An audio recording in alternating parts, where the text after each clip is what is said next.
पढ़ने जा रहे हैं लेक्चर 5 इंडियन पॉलिटी का। और उसका सबसे इम्पोर्टेंट टॉपिक ये है कि इंडियन कॉन्स्टिट्यूशन में हमने कौन कौन सी चीज़ें जो हैं कौन कौन सी कंट्रीज से बोरो की हैं। ये सेशन जब आप पढ़ेंगे तो इसमें आपको पता चलेगा कि कौन कौन सी कंट्रीज एग्जिस्ट करती हैं जिनसे इंस्पायर होकर इंडिया के कॉन्स्टिट्यूशन में चीज़ें डाली गई हैं। मैं ये नहीं बोल रही कि वैसे की वैसे डाली गई हैं। इनफैक्ट जब आप किसी की सूट या किसी की ड्रेस को कॉपी भी करते हैं तो अपनी फिटिंग के हिसाब से करते हैं ना। वैसे ही इंडिया के जो फोर फादर्स थे जिन्होंने इंडिया का कॉन्स्टिट्यूशन लिखा है, जिसे हम supreme law of the land बोलते हैं, उन्होंने डिफरेंट कंट्रीज, ओवर 60 कंट्रीज के कॉन्स्टिट्यूशन को रेफर किया था और फिर वहां से जो बेस्ट प्रैक्टिसेस थी उनको इंडिया के हिसाब से मॉडिफाई करके इंडिया के कॉन्स्टिट्यूशन में डाला था।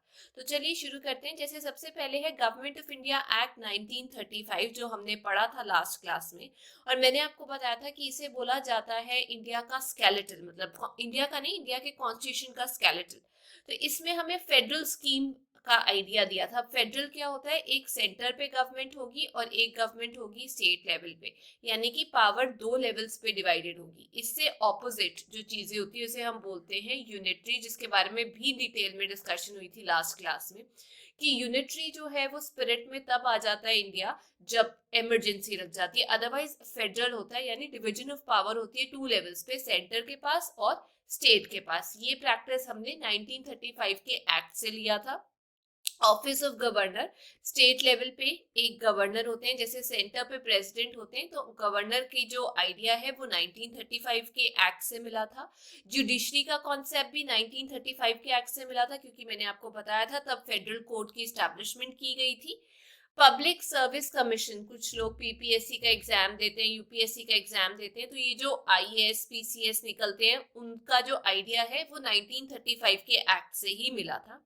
इमरजेंसी में क्या क्या प्रोविजंस होती है, कौन कौन से एक्ट्स लागू होते हैं, कौन कौन से आर्टिकल्स खारिज कर दिए जाते हैं, कौन कौन से आर्टिकल्स लागू होते हैं, कैसे आप अपनी लाइफ को बचा सकते हैं, तो ये जो इमरजेंसी के प्रोविजंस हैं उसके बारे में जो डिटेल्स है वो 1935 के एक्ट में दी गई थी। और एडमिनिस्ट्रेटिव की कुछ डिटेल्स भी कि कैसे प्रशासन चलाना है।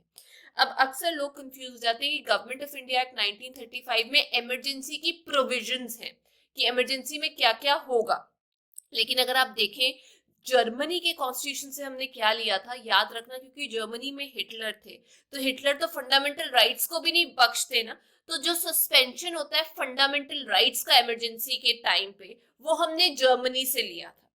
डिफरेंस समझ में आया। बहुत सारे प्रोविजंस रखते हैं इमरजेंसी में, जैसे सेंटर के पास कंट्रोल आ जाता है, गवर्नर जो है वो सेंटर से एडवाइस देते हैं कि किस तरीके से प्रशासन चलाना है, लेजिस्लेटिव असेंबली काउंसिल जो है वो सस्पेंडेड मोड में चली जाती है। ये सब जो प्रोविजन है 1935 हमारी जो अपना एक्ट है वहां से हमने लिया था। लेकिन हिटलर से याद रखना, क्योंकि नॉर्मल टाइम पे आप फंडामेंटल राइट्स को आप ले नहीं सकते, सस्पेंड नहीं कर सकते, लेकिन जर्मनी से इंस्पायर होकर कुछ टाइम के लिए हमने ये प्रोविजन भी डाला कि भाई सस्पेंशन हो सकती है फंडामेंटल राइट्स की ड्यूरिंग इमरजेंसी, बट कौन सी कंट्री से, जर्मनी से।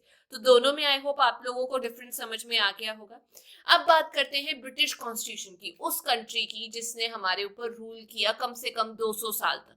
तो वहां से तो हमने पार्लियामेंट्री गवर्नमेंट का जो मॉडल है वो इंस्पायर होके लिया ही लिया है कि सेंटर पे हम लोगों के पास एक पार्लियामेंट होगा जो कि इंडिया के लिए लॉज बनाएगा। और इस पार्लियामेंट में आपको पता है लोकसभा भी होता है, राज्यसभा भी होता है और प्रेसिडेंट भी आते हैं। प्लीज ये याद रखना, क्योंकि ये क्वेश्चन में पूछा जाता है कि पार्लियामेंट के कौन कौन से पार्ट्स हैं। तो पार्लियामेंट्री सिस्टम हम लोगों ने ब्रिटेन से इंस्पायर होकर लिया है, लेकिन पूरा का पूरा वैसे कॉपी पेस्ट नहीं है, हमने उसमें चेंजेस किए हैं। उसके अलावा ब्रिटेन से हमने लिया है रूल ऑफ लॉ का कॉन्सेप्ट। अब अक्सर आपने देखा होगा कि जो सिटीजन्स हैं उनको बराबर तरीके से ट्रीट करना बहुत जरूरी होता है। बेशक वो प्रेसिडेंट हो, प्राइम मिनिस्टर हो, कुछ एग्जाम्पशंस हो सकती है कि भाई जब ऑफिस में है तब जुडिशरी के सामने नहीं जा सकते, बट रूल ऑफ लॉ का मतलब ये है एवरीवन, जो गवर्नमेंट से भी हैं, उसके ऑफिशियल्स भी हैं, सिटीजन्स भी हैं, उनको लॉ के हिसाब से ही एक्ट करना है। अगर वो लॉ के हिसाब से एक्ट नहीं करेंगे तो उनके ऊपर जो कानून, जो पनिशमेंट लगाई जाएगी वो भी बराबर तरीके से लगाई जाएगी। और मतलब कोई भी इंसान जो है, nobody is above the law, no one is above the law. तो ये कॉन्सेप्ट आपको समझना जरूरी है कि रूल ऑफ लॉ भी हमने ब्रिटेन से लिया है कि सब लोग बराबर है, जो लॉ है वो इक्वली फेयरली गवर्नमेंट के ऊपर भी लागू होगा उतना ही जितना सिटीजन्स के ऊपर लागू होगा, कोई भी भेदभाव नहीं किया जाएगा। अच्छा, उसके बाद लेजिस्लेटिव प्रोसीजर्स, पार्लियामेंट में कौन कौन से हम आर्स लेकर आए हैं, जैसे क्वेश्चन आर हो गया, बहुत सारी चीजें जो प्रैक्टिसेस हैं जो लॉ की, वो हमने ब्रिटेन से इंस्पायर होके अपने पार्लियामेंट्री सिस्टम या लेजिस्लेटिव प्रोसीजर में डाली है। सिंगल सिटीजनशिप, पूरे इंडिया में एक ही सिटीजनशिप दी जाती है। इंडिया के जो सिटीजन है वो दो पासपोर्ट नहीं होल्ड कर सकते अनलेस कुछ स्पेशल कैटेगरी होती है ओसीआई सिटीजन्स की, ओवरसीज सिटीजन्स ऑफ इंडिया, उनके पास हो सकता है। लेकिन पूरे इंडिया में कोई भी स्टेट में अगर आप रह रहे हो, सिंगल सिटीजनशिप का कॉन्सेप्ट ही चलेगा, और वो हमने ब्रिटेन के कॉन्स्टिट्यूशन से इंस्पायर होके लिया है। कैबिनेट सिस्टम, अब आप सोचोगे कैबिनेट क्या है, ऐसे ले लेते हैं। ये हमारे पास पार्लियामेंट है जिसमें लोकसभा राज्यसभा है। पार्लियामेंट के अंदर एक छोटा व्हील है जिसे हम बोलते हैं काउंसिल ऑफ मिनिस्टर्स। उसके अंदर एक छोटा व्हील है जो बहुत ज्यादा एक्टिव है और रोज मिलता है, काम करता है और प्राइम मिनिस्टर को रिपोर्ट करते हैं। प्राइम मिनिस्टर भी इसमें हम कहते हैं हो सकते हैं, वो लीड करते हैं कैबिनेट को। तो ये हमारे पास जो व्हील आ जाता है इसे हम कैबिनेट बोलते हैं। तो यहाँ पे ब्रिटेन में भी कैबिनेट सिस्टम बहुत कॉमन है, और यहाँ पर इंडिया में भी हमने कैबिनेट सिस्टम लिया, क्योंकि देखो 1000 लोगों का मिलना, डिसीजन लेना इज नॉट पॉसिबल। तो कुछ इंपॉर्टेंट मिनिस्ट्रीज के जो लोग होते हैं वो कैबिनेट के अंदर आ जाते हैं, उसको लीड किया जाता है प्राइम मिनिस्टर के द्वारा।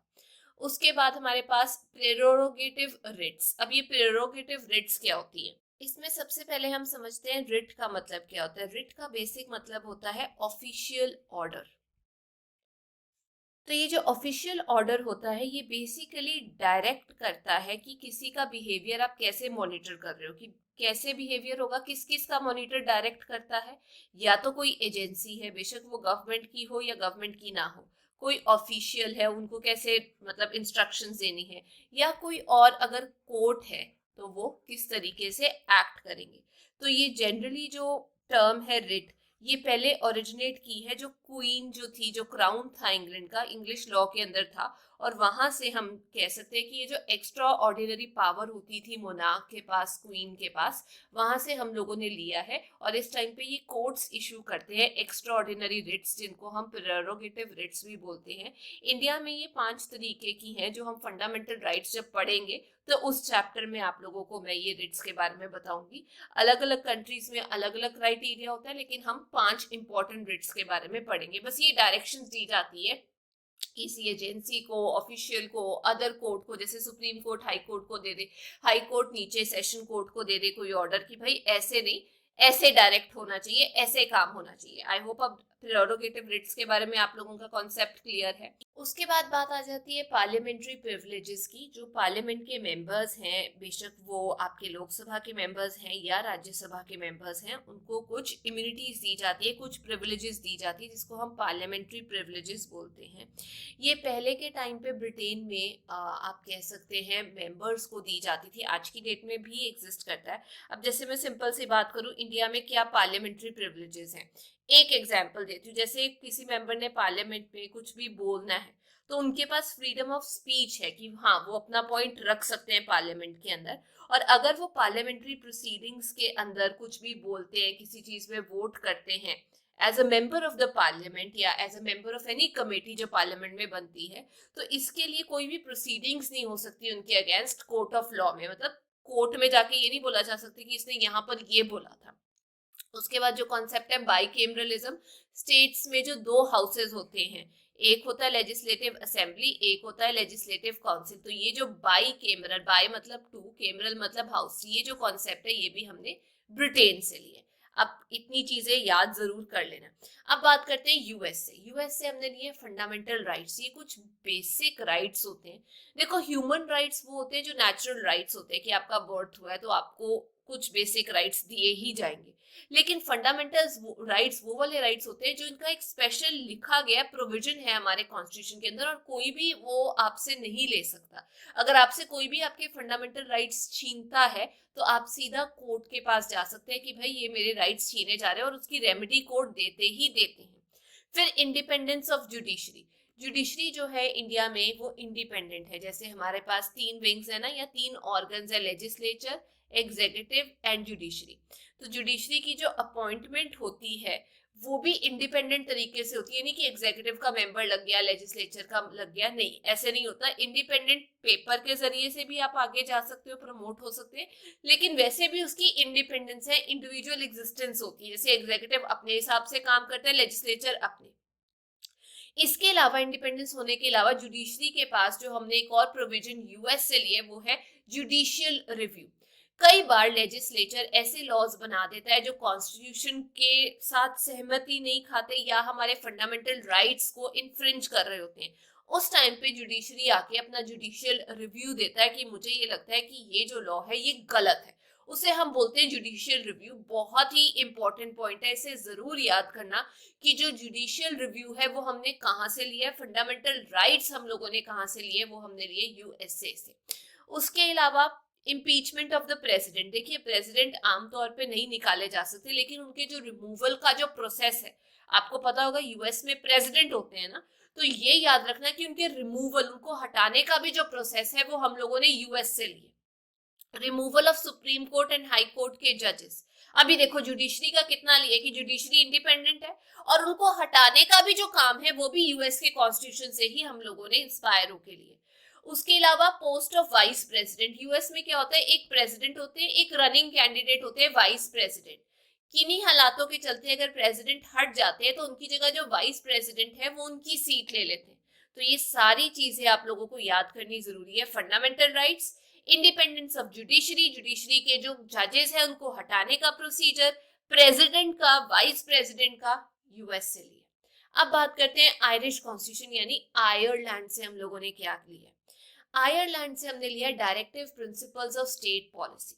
अब ये क्या है, देखिए जो स्टेट है वो हमारे लिए, लोगों के लिए कुछ ना कुछ लॉज बनाता है, तो उनको डायरेक्ट करने के लिए कि भाई वो लोगों के लिए इक्वालिटी लेकर आए वो लॉज, वो सोशली वाइबल हो वो लॉज, वो लोगों के राइट्स को ना इन्फ्रिंज करें, मतलब देख के सोच समझ के लॉज बनाना, भाई वो कॉन्सेप्ट हम लोगों ने लिया है आयरिश कॉन्स्टिट्यूशन, या आप बोल सकते हैं आयरलैंड से। बहुत इंपॉर्टेंट है, पूछा जाता है।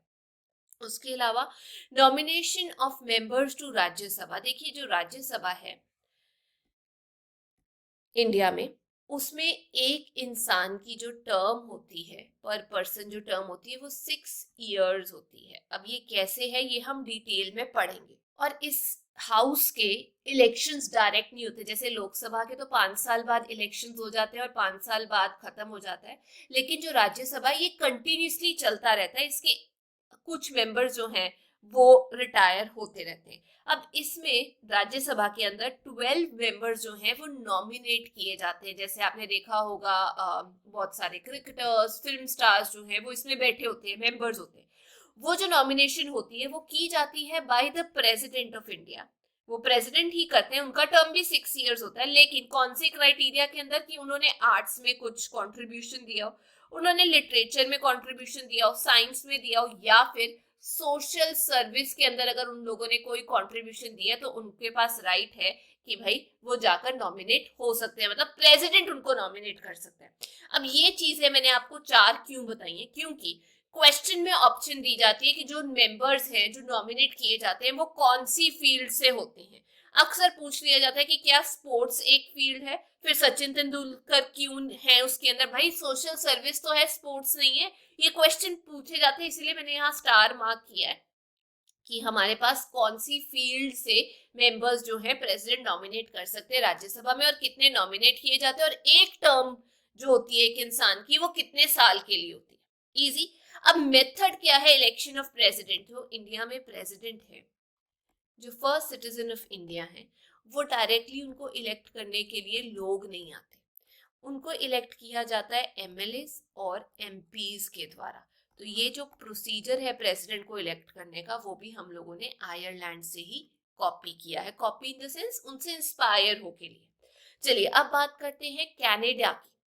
कैनेडियन कॉन्स्टिट्यूशन से हम लोगों ने क्या लिया, federation with a strong centre. Canada में क्या है, देखिए सेंटर भी है, स्टेट भी है, लेकिन वहां पे सेंटर ज्यादा पावरफुल है। तो इंडिया में भी कई बार हम देखते हैं कुछ हिस्सों में, मतलब कुछ हिस्सों एज इन कुछ डोमेन्स के अंदर जो सेंटर है वो ज्यादा पावरफुल है। फेडरल सिस्टम है, डिवीजन ऑफ पावर है 2 लेवल्स पे, लेकिन फिर भी कई बार सी से कनाडा, सी से सेंटर ज्यादा पावरफुल, याद रह जाएगा।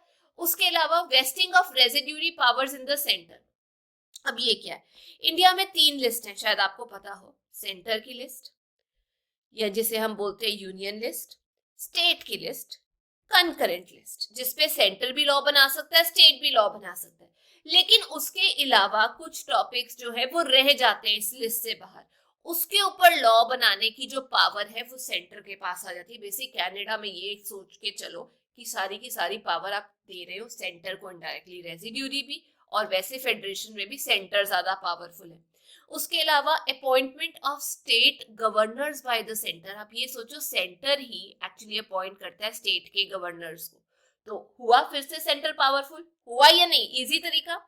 And advisory jurisdiction of the supreme court. कई बार क्या होता है, कुछ लॉ बनाना होता है तो हमें ये लगता है कि यार ये सही है या नहीं, सेंटर को लगता है कि ये सही है या नहीं, या ऐसा लगता है कि ये कॉन्स्टिट्यूशन के साथ मेल खाएगा या नहीं, या हम लॉ बना देते हैं और उसको इंटरप्रेट जब करते हैं हमें ये लगता है कि यार ये कॉन्स्टिट्यूशन के साथ सहमति खाएगा या नहीं।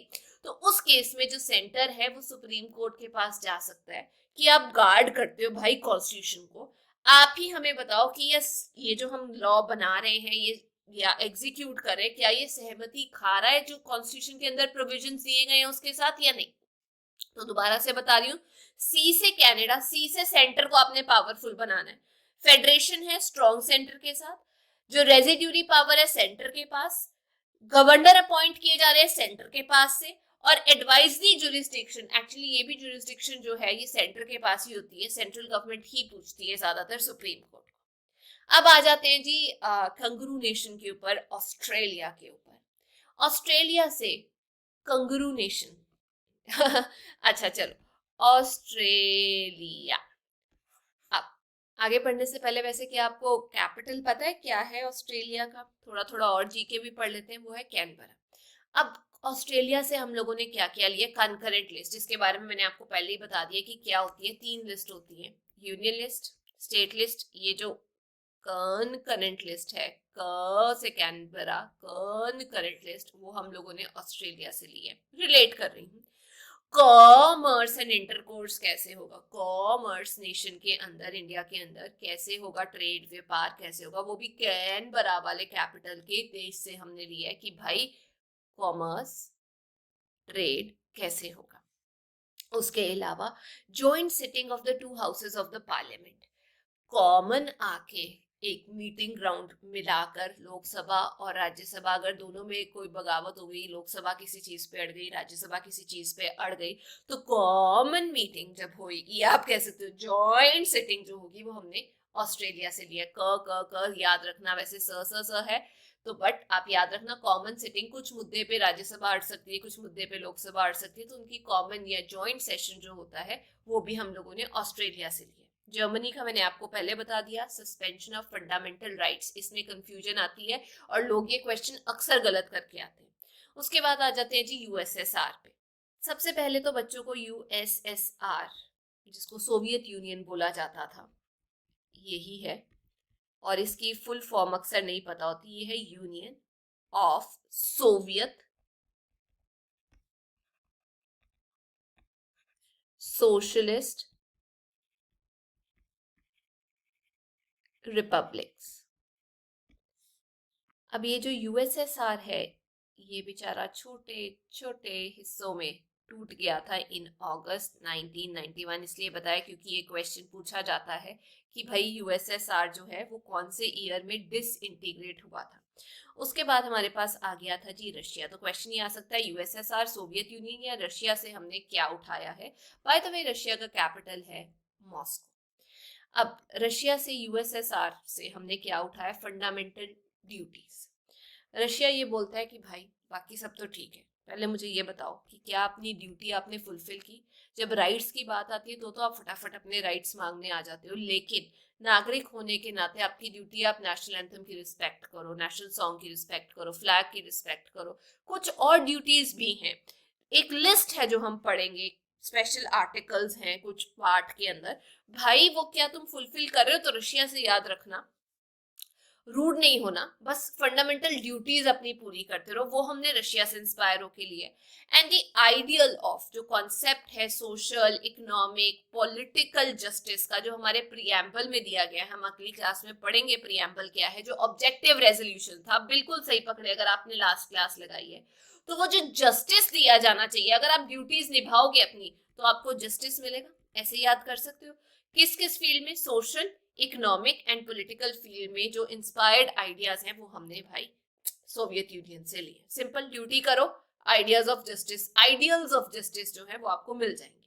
उसके अलावा फ्रेंच कॉन्स्टिट्यूशन, अब फ्रांस में और क्या क्या फेमस है ये तो आप लोगों को पता ही है। तो फ्रांस में एक रेवोल्यूशन हुआ था, मैं यहाँ लिख देती हूँ। फ्रांस, जिसको नहीं पता उसके लिए, फ्रांस का जो कैपिटल है भाई वो है हमारे पास पेरिस।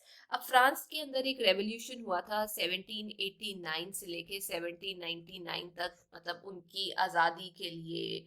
और जो किंग थे वहां से, वहां पे बहुत एब्सोल्यूट रूल कर रहे थे, खाने की शॉर्टेज हो रही थी उस टाइम पे, अमेरिकन रेवोल्यूशन चल रही थी, स्टेट सिस्टम चल रहा था और लोगों के पास इनलाइटनमेंट के आइडियाज आ रहे थे। फ्रांस ने अपनी बाहें चौड़ी करके बोला बस, और नहीं बर्दाश्त करेंगे हम। तो ये क्वेश्चन आता ही आता है कि हम रिपब्लिक होना चाहते क्यों, क्योंकि मैंने आपको बोला जो किंग था उसने सारी जायदाद जो है रानी के नाम करके लुट गया था। तो उन लोगों ने बोला कि भाई रिपब्लिक का कॉन्सेप्ट आएगा, रिपब्लिक मतलब हेड ऑफ द जो स्टेट होगा, जो राजा होगा वो हेरिडिटरी नहीं होगा, वो चुना जाएगा।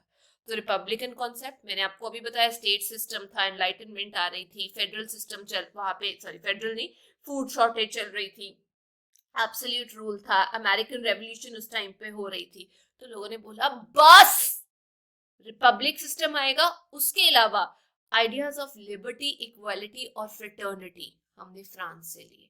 लिबर्टी मतलब आजादी, इक्वालिटी मतलब सब बराबर हैं। ये जो स्टेट सिस्टम चल रहा है इसमें कुछ लोग जो हैं वो ज्यादा अमीर हैं, कुछ बहुत ज्यादा गरीब हैं, ऐसा बिल्कुल नहीं होगा।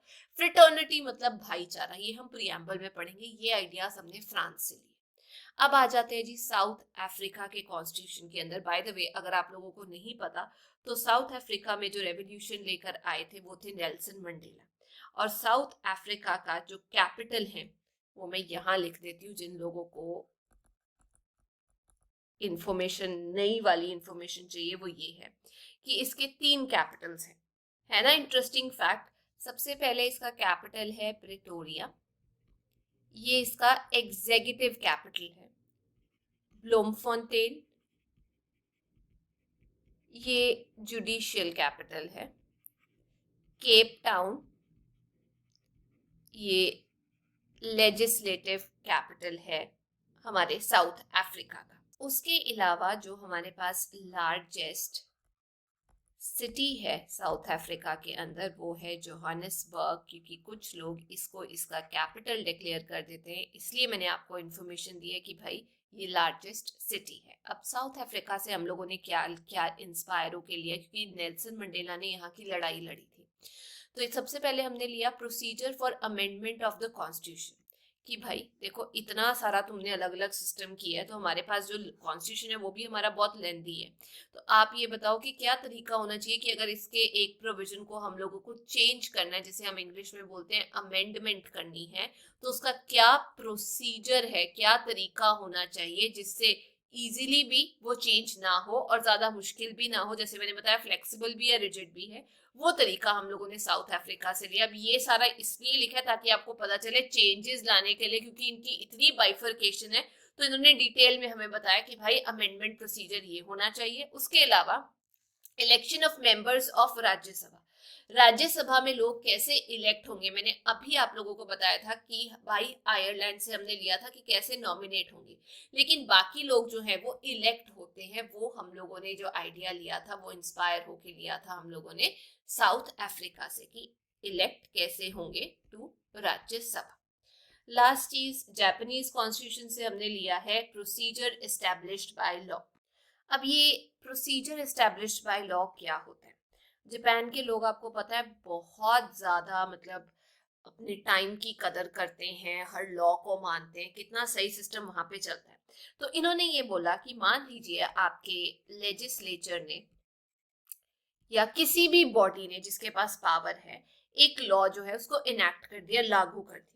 अब वो जो लॉ इनेक्ट किया है भाई, वो वैलिड तभी होगा अगर आपने सही करेक्ट प्रोसीजर फॉलो किया। यानी ये अब हो सकता है इस लॉ के तहत आप किसी की लिबर्टी जो है, पर्सनल लिबर्टी, वो ले लो या किसी के राइट्स डिप्राइव कर दो, लेकिन वो सब तरीका तभी होना चाहिए, it should be established by law. अगर आप किसी की लाइफ ले रहे हो, मतलब किसी को सजा दे रहे हो, वो सब भी तभी होगा अगर आप फॉलो कर रहे हो ये वाला जापान का principle, that is procedure established by law. ये नहीं कि किसी को फांसी देनी है तो आप लॉ ही ना फॉलो करो, नहीं। इट हैज टू बी कि आप वैलिड अगर उसको साबित करना चाहते हो जो आप लॉ लागू कर रहे हो, तो प्लीज प्रोसीजर्स फॉलो करके ही वो लागू हो सकता है। तो ये थी आज की क्लास। आई होप आप लोगों को अब ये सोर्सेज जो है और कॉन्स्टिट्यूशन में क्या क्या चीजें हैं वो समझ आ गई होंगी। हम नेक्स्ट क्लास में शुरू करने जा रहे हैं हमारा प्रीएम्बल से। तो अगर आपको ये वीडियो अच्छी लगी तो please make sure you like, share and subscribe. Bye bye.